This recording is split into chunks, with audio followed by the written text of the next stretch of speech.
It's story time on Gravity FM with Betty Elmer.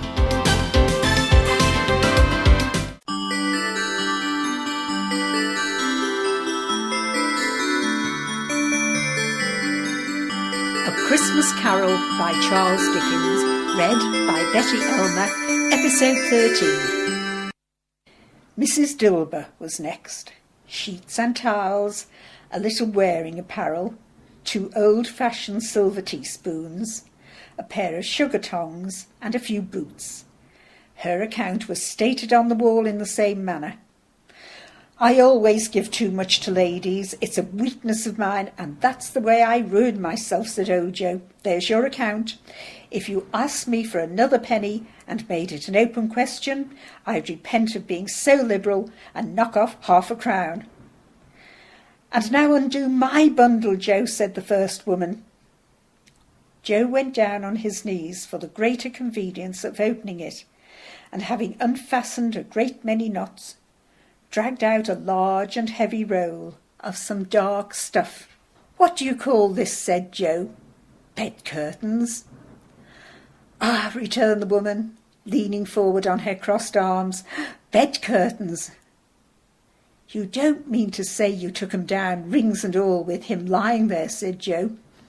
Yes, I do, replied the woman. Why not? You were born to make your fortune, said Joe, and you'll certainly do it. I certainly shan't hold my hand when I get anything in it by reaching it out for the sake of such a man as he was, I promise you, Joe, returned the woman coolly. Don't drop that oil upon the blankets now. His blankets? asked Joe. Who else's, do you think? replied the woman. He isn't likely to take cold without 'em, I dare say. I hope he didn't die of anything catching, said old Joe, stopping in his work and looking up. Don't you be afraid of that, returned the woman. I ain't so fond of his company that I'd loiter about him for such things if he did. Ah, you may look through that shirt till your eyes ache, but you won't find a hole in it, nor a threadbare place. It's the best he had, and a fine one too. They'd have wasted it if it hadn't been for me. What do you call wasting of it? asked Ojo. Putting it on him to be buried in, to be sure, replied the woman. Somebody was fool enough to do it, but I took it off again. If calico ain't good enough for such a purpose, it isn't good enough for anything. It's quite as becoming to the body. He can't look uglier than he did in that one. Scrooge listened to this dialogue in horror. As they sat grouped about their spoil in the scanty light afforded by the old man's lamp, he viewed them with a detestation and disgust which could hardly have been greater though they had been obscene demons marketing the corpse itself. Ah, laughed the same woman, when old Joe, producing a flannel bag with money in it, told out their several gains upon the ground. This is the end of it, you see. He frightened every one away from him when he was alive, to profit us when he was dead. Spirit, said Scrooge, shuddering from head to foot. I see. The case of this unhappy man might be my own. My life tends that way now. Ah, merciful heaven, what is this? He recoiled in terror, for the scene had changed, and now he almost touched a bed. A bare, uncurtained bed, on which, beneath a ragged sheet, there lay a something covered up, which, though it was dumb, announced itself in awful language. The room was very dark, too dark to be observed with any accuracy, though Scrooge glanced round it in obedience to a secret impulse, anxious to know what kind of room it was. A pale light, rising in the outer air, fell straight upon the bed, and on it, plundered and bereft, unwatched, unwept, uncared for, was the body of this man. Scrooge glanced towards the phantom. Its steady hand was pointed to the head. The cover was so carelessly adjusted that the slightest raising of it, the motion of a finger upon Scrooge's part, would have disclosed the face. He thought of it, felt how easy it would be to do, and longed to do it, but had no more power to withdraw the veil than to dismiss the spectre at his side. Oh, cold, cold, rigid, dreadful death, set up thine altar here, and dress it with such terrors as thou hast at thy command, for this is thy dominion. But of the loved, revered, and honoured head, thou canst not turn one hair to thy dread purposes, or make one feature odious. It is not that the hand is heavy, and will fall down when released. It is not that the heart and pulse are still, but that the hand was open, generous and true, the heart brave, warm and tender, and the pulse a man's. Strike, shadow, strike, and see his good deeds springing from the wound to sow the world with life immortal. No voice pronounced these words in Scrooge's ear, and yet he heard them when he looked upon the bed. He thought, if this man could be raised up now, what would be his foremost thoughts? Avarice, hard dealing, griping cares, they have brought him to a rich end truly. He lay in a dark, empty house, with not a man, a woman, or a child to say that he was kind to me in this or that, and for the memory of one kind word, I will be kind to him. A cat was tearing at the door, and there was a sound of gnawing rats beneath the hearthstone. What they wanted in the room of death, and why they were so restless and disturbed, Scrooge did not dare to think. "Spirit," he said, "this is a fearful place. In leaving it, I shall not leave its lesson. Trust me. Let us go." Still the ghost pointed with an unmoved finger to the head. "I understand you," Scrooge returned, "and I would do it if I could. But I have not the power, Spirit. I have not the power." Again it seemed to look upon him. "If there is any person in the town who feels emotion caused by this man's death," said Scrooge, quite agonized, "show that person to me, Spirit, I beseech you." The phantom spread its dark robe before him for a moment, like a wing, and withdrawing it, revealed a room by daylight, where a mother and her children were. She was expecting someone, and with anxious eagerness, for she walked up and down the room, started at every sound, looked out from the window, glanced at the clock, tried but in vain to work with her needle, and could hardly bear the voices of the children in their play. At length the long-expected knock was heard. She hurried to the door and met her husband, a man whose face was careworn and depressed, though he was young. There was a remarkable expression in it now, a kind of serious delight of which he felt ashamed, and which he struggled to repress. He sat down to the dinner that had been hoarding for him by the fire, and when she asked him faintly, "What news?" which was not until after a long silence, he appeared embarrassed how to answer. "Is it good," she said, "or bad, to help him?" "Bad," he answered. "We are quite ruined?" "No, there is hope yet, Caroline." "If he relents," she said, amazed, "there is. Nothing is past hope, if such a miracle has happened." "He is past relenting," said the husband. "He is dead." She was a mild and patient creature, if her face spoke truth. But she was thankful in her soul to hear it, and she said so with clasped hands. She prayed forgiveness the next moment, and was sorry, but the first was the emotion of her heart. "What the half-drunken woman whom I told you of last night said to me when I tried to see him and obtain a week's delay, and what I thought was a mere excuse to avoid me, turns out to have been quite true. He was not only very ill, but dying then." To whom will our debt be transferred? I don't know, but before that time we shall be ready with the money, and even though we were not, it would be bad fortune indeed to find so merciless a creditor in his successor. We may sleep tonight with light hearts, Caroline. Yes, soften it as they would, their hearts were lighter. The children's faces, hushed and clustered round to hear what they so little understood, were brighter, and it was a happier house for this man's death. The only emotion that the ghost could show him, caused by the event, was one of pleasure. "Oh, let me see some tenderness connected with the death," said Scrooge, "or that dark chamber spirit which we left just now will be for ever present to me." The ghost conducted him through several streets familiar to his feet, and as they went along, Scrooge looked here and there to find himself, but nowhere was he to be seen.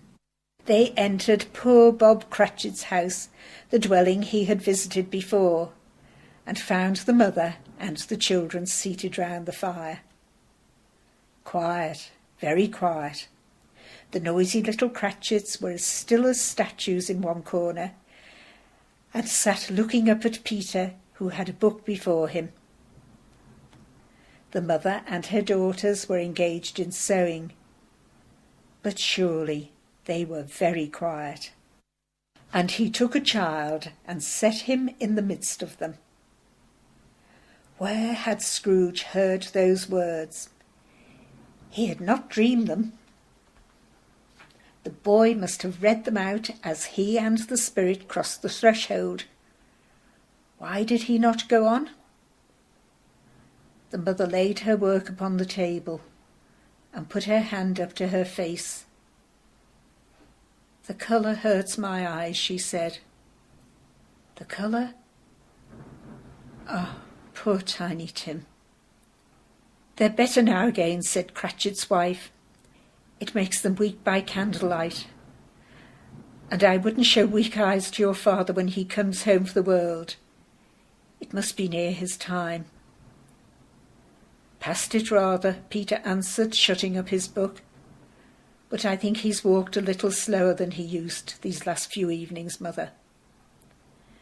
They were very quiet again. At last she said, in a steady, cheerful voice that only faltered once, I have known him to walk with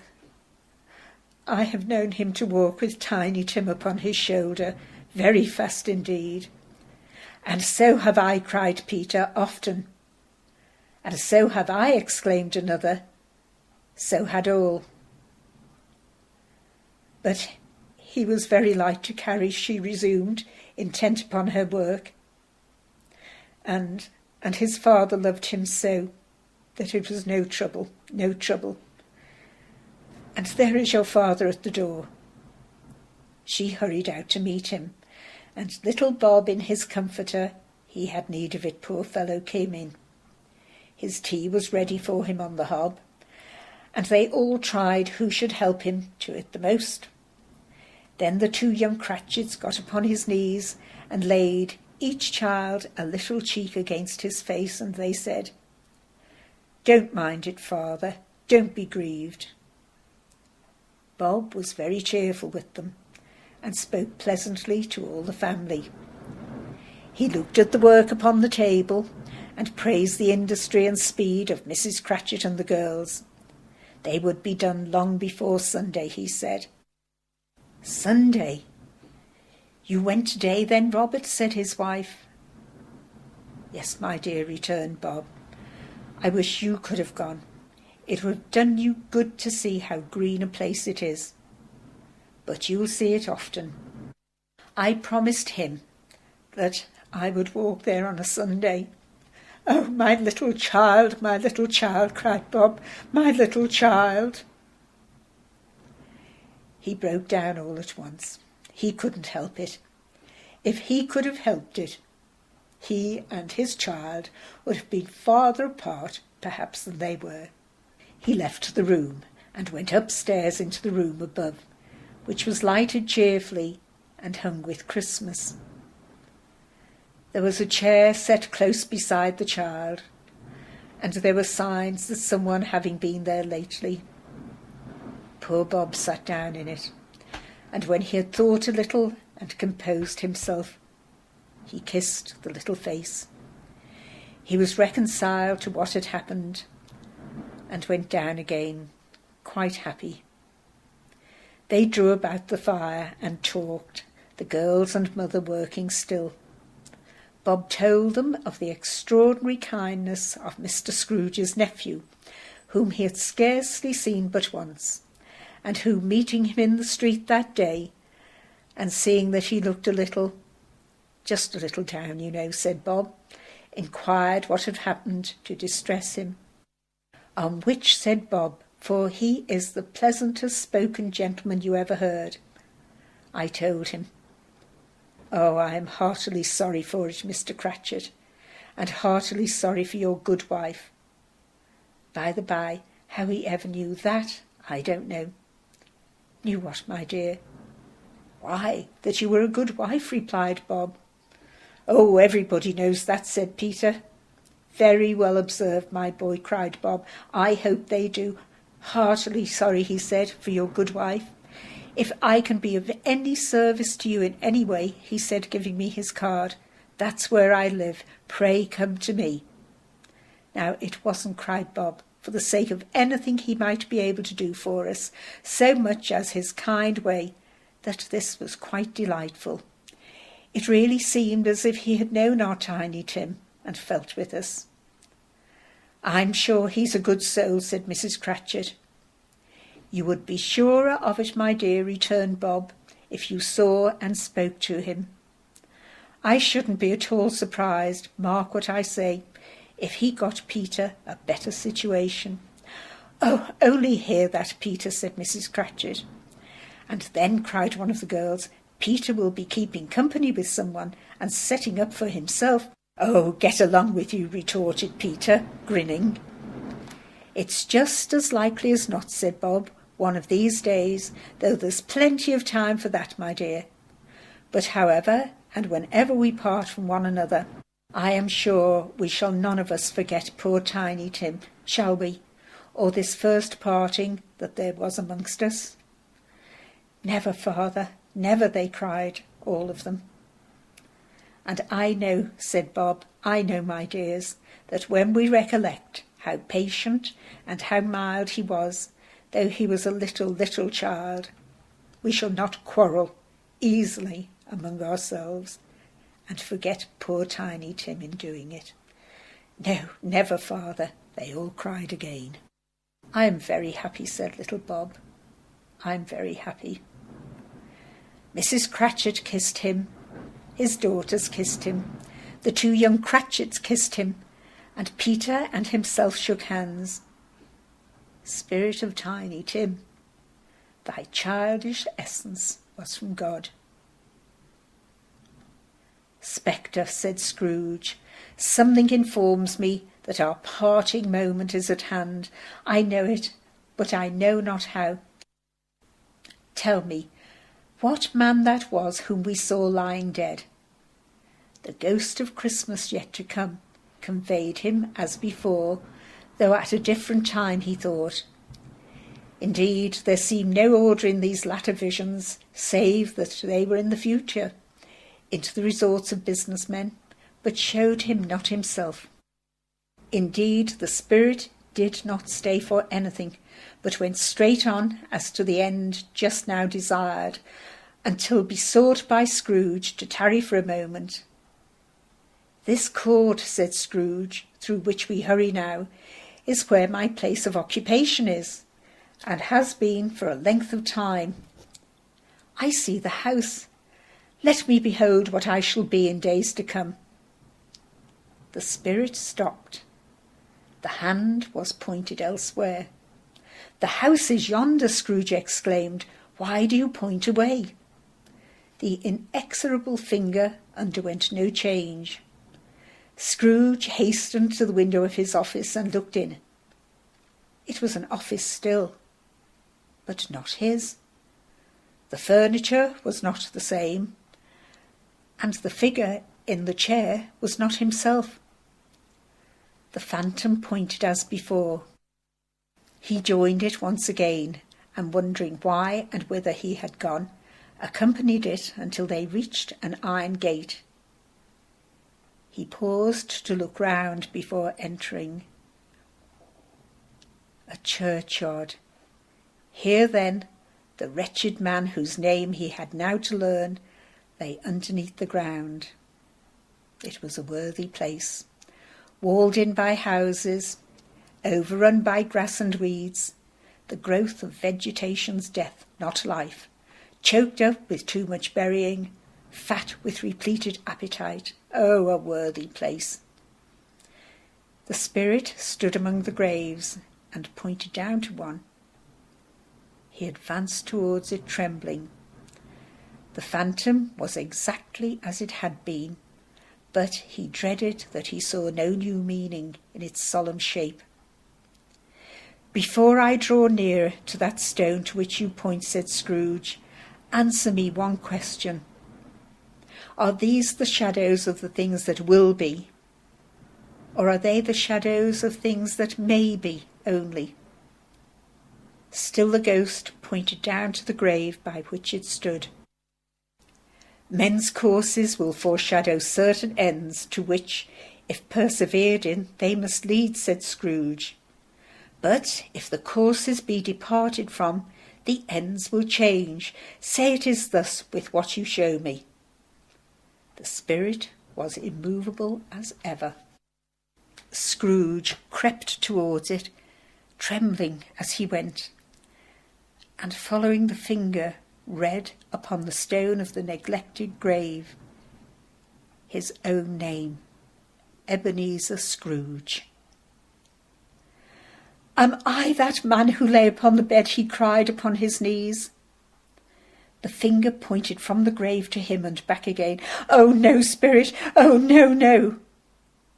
The finger was still there. "Spirit," he cried, tight clutching at its robe, "hear me. I am not the man I was. I will not be the man I must have been but for this intercourse. Why show me this if I am past all hope?" For the first time the hand appeared to shake. "O good spirit," he pursued, as down upon the ground he fell before it, "your nature intercedes for me and pities me. Assure me that I yet may change these shadows you have shown me by an altered life." The kind hand trembled. "I will honour Christmas in my heart and try to keep it all the year. I will live in the past, present and the future. The spirits of all three shall strive within me. I will not shut out the lessons that they teach. Oh, tell me I may sponge away the writing on this stone." In his agony he caught the spectral hand. It sought to free itself, but he was strong in his entreaty and detained it. The spirit, stronger yet, repulsed him. Holding up his hands in a last prayer to have his fate reversed, he saw an alteration in the phantom's hood and dress. It shrunk, collapsed, and dwindled down into a bedpost. Welby, Allington, Great Ponton, Buxton, Bottisford, Denton, Old Somerby, Long Bennington. Gravity